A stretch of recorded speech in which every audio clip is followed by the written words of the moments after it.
Hi everyone, welcome to another new blog. অনেকদিন পর blog video করতেছি।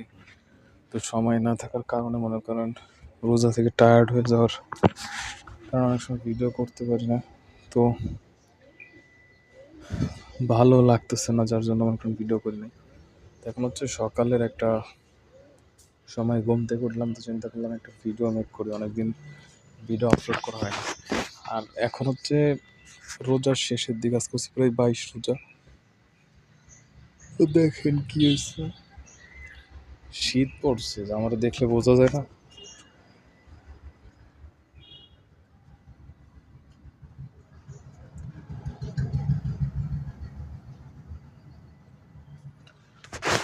দেখেন শীতের জন্য আমার এই যে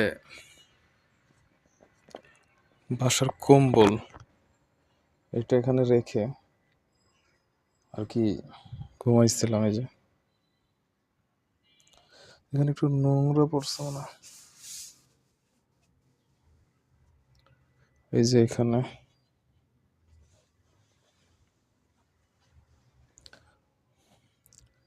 আজকের এই দিনটা অনেক সুন্দর, কারণ শীতও আছে আবার গরমও আছে। তো যার জন্য মনে করেন আজকে রোজা থেকে একটু ভালোই শান্তি লাগার মতন অবস্থা হবে। এখন ভাবতেছি কাজ করবো, রোজা থেকে কাজ করতে হবে, ঘরের কিছু কিছু জিনিস গোছাইতে হবে। তো ঈদ চলে আসতেছে আবার। দেখেন গাছ, এটা না মোছার কারণে, দেখেন আমি যদি আপনাদের একটা বিষয় দেখাই, এটা না মোছার কারণে এখানে কি হয়েছে একটু দেখেন আপনাদেরকে। দেখেন, দেখছেন? মানে এখানে আপনি নাম লিখতে পারবেন। আমাদের এই ঘরে কি পরিমাণে ধুলা ওড়ে, কারণ ওই যে পাশে হচ্ছে এই বিল্ডিংটার পরে হচ্ছে হলো রোড, তারপর হচ্ছে আমাদের এই ঘর, এবং বাতাসে সব ধুলা কিন্তু এই যে আমাদের এমনি টিনের ঘর, তো এখানে সব চলে আসে।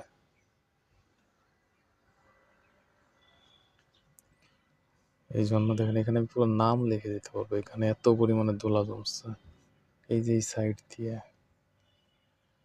তো আরো সিক্রেট জায়গা আছে, দেখেন আপনাদেরকে। এই যে এইখানে দেখছেন কি অবস্থা হয়েছে, এখানে আমি হাত দিলে পুরো একদম দাগ হয়ে যাবে। এটা যদি আমি এরকম দিয়ে নিয়ে আসি, তাহলে আমি আপনাদের হাতে দেখাইতে হবে যে কি পরিমাণ ডাস্ট। দেখছেন কি পরিমাণে ডাস্ট এখানে। এই ডাস্টের জন্যই তো সব কিছু নষ্ট হয়ে যাচ্ছে। আর এইখানেও দেখেন, এই যে এইখান থেকে কি পরিমাণে ডাস্ট পড়ছে। যদি আমি একটু গেঞ্জি কাপড় দিয়ে যদি এখানে একটা মোছা দিই, ওটার পরিস্থিতি বোঝা যাবে যে পাস্ট কি হয়েছিল।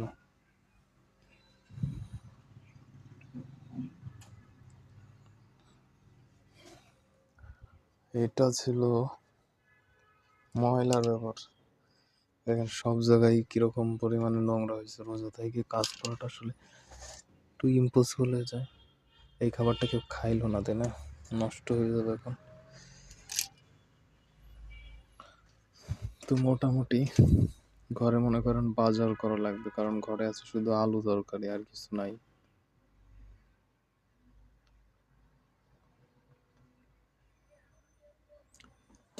তো ভিডিওটা আপলোড দিব একটু পরেই।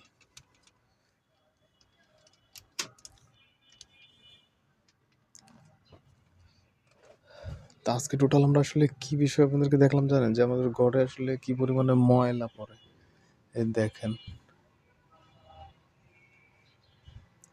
সবখান দিয়ে, কারণ এই বাতাসের কারণে ঘরটায় ময়লা পড়তে থাকবে। যে এখানে ফাঁকা, দেখেন ওইখানে ধুলাবালি উড়ে আসে, সব জায়গাতে ময়লা পড়বে। কারণ এই ঘরে কোনো কিছু কেনাকাটা আমাদের জন্য ঠিক হবে না। তো ঈদের মার্কেট করতে যাবে একটু পরে। তো তারপর আপনাদেরকে দেখাবো যে কি কি কিনলাম। এটা হলো আমাদের ভিতরে, লাইট জ্বালাই।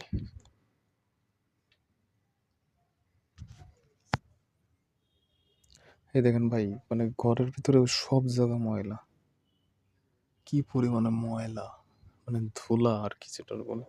আর এই যে এখানের অবস্থা দেন মারাত্মক পরিমাণে সিরিয়াস অবস্থা ধুলার। এখানে সব জায়গাতে ময়লা পড়া, সবখান দিয়ে। টিনের ঘর হলে এই সমস্যাটা, আরো যদি রাস্তার পাশে হয়। তো মোটামুটি এটাই হলো ঘরের ইনসাইডের ময়লার অবস্থা।